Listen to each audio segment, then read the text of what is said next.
Coming back to olden days, and there's a system we call the patriarchal system and the matriarchal system. But when it comes to Travancore, it's a single royal family that followed the matrilineal system. How is that a different, unique, distinctive system? Matrilineal system, you are very correct. Because many people say matriarchal. In Malayalam, it is called Marimakkatayam. Marumagan, Marumagal, this nephews and nieces. Avaril Kuda Varina Tayam. That is the lineage. Marumakkatayam. Now, in matrilineal system, matriarchal system, the woman is the head of the family. Right.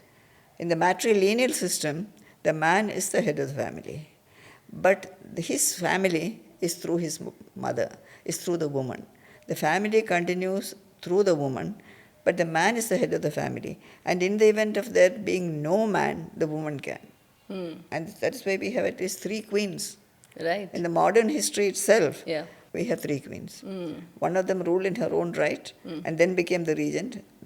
Otherwise, there were mainly 3 regions, but one of the regions, that is Swathi Tirunal Maharaja, you must have heard, who was a big musician, music composer, musicologist. His mother, before he was born, she ruled in her own right as queen. Okay. But the moment he was born, she became the regent. So there were 3 regions. So when it comes to matrilineal, the power flows through the woman, but Not power.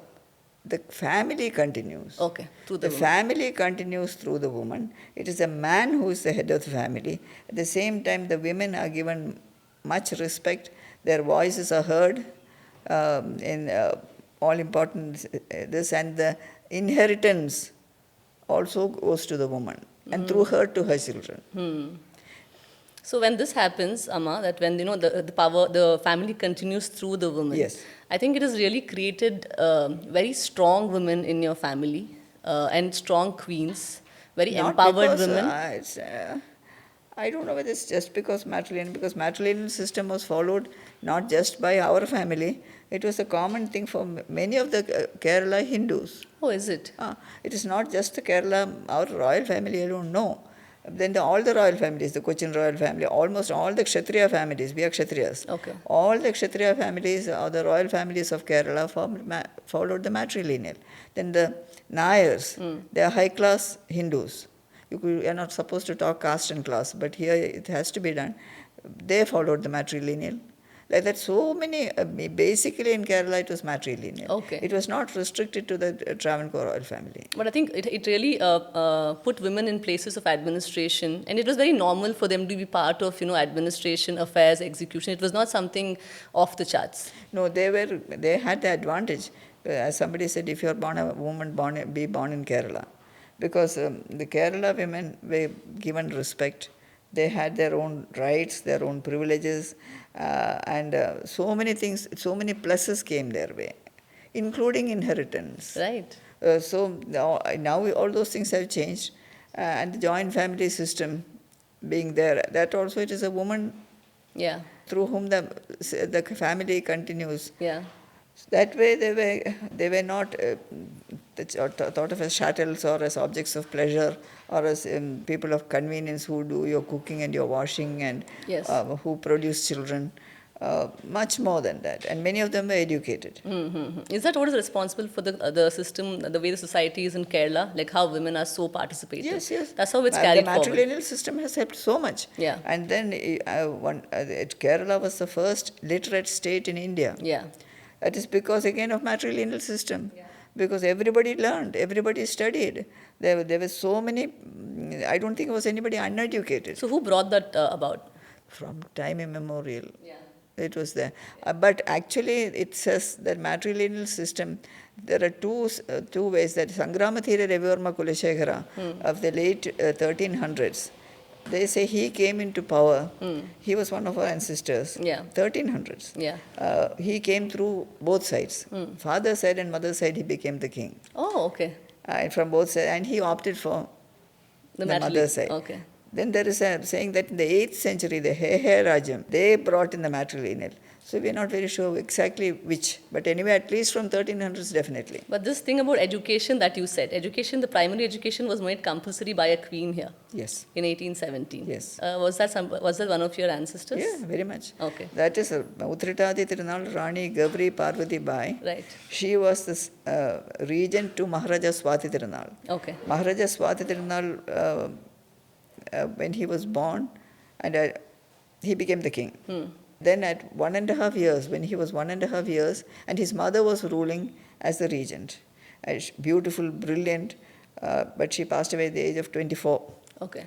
And when he was 1.5. Then from 1.5 to the age of 16, her younger sister, Uttritadinal Rani Gavri Parvati Bai ruled till he became 16, and then he took over the reins of administration. Okay. It was during her reign in 1817 that she promulgated, please note the word, it is not issued, it is not a proclamation, it is a promulgation. It means it is so important that she promulgated an edict, which is called the Re-Edict on Education, by which compulsory education at all grassroots levels, at state-sponsored compulsory education, which much later you talk about primary education, this was the route. And though, unfortunately, Kerala does not remember the Rani, does not remember the promulgation, nothing they remember about her. They know about Swati Tirunal because he is so famous. But apart from that, nobody knows. However, in the UNO, this promulgation of the Rani is displayed there. And in 2017, in Delhi, in the India International Center, with Mr. Ansari was the vice president. He was the chief guest. They had a 1.5 day seminar on education, and a big focus in the inaugural session itself was the Rani's proclamation.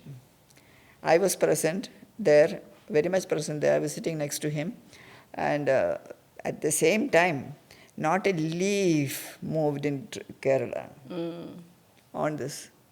Not a leaf. But they reaping the benefits of it, because what happened in the 1800s, we can see in the society. No, but then the people, today's generations know nothing of our history. All they are taught of a selective history. I don't want to say what, but it's a very selective history they are taught. But none of the old, so many things have happened. I'll just give you one example. I don't know whether I'm digressing, but I'm giving an example. The first fingerprint bureau was established in Calcutta.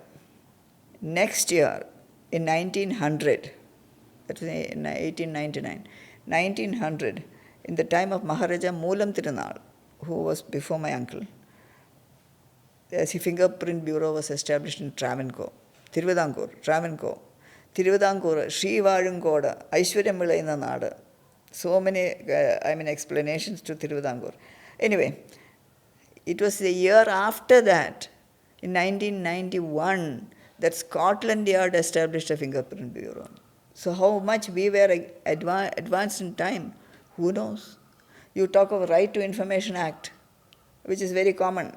You have to wait for 31 days, and then whether you will get it or not, it's your luck. I think it was in time of Vishaka Tirunal or Island Tirunal. It was already introduced in Kerala. Travancore. In Travancore. Already, so before it was all these things came.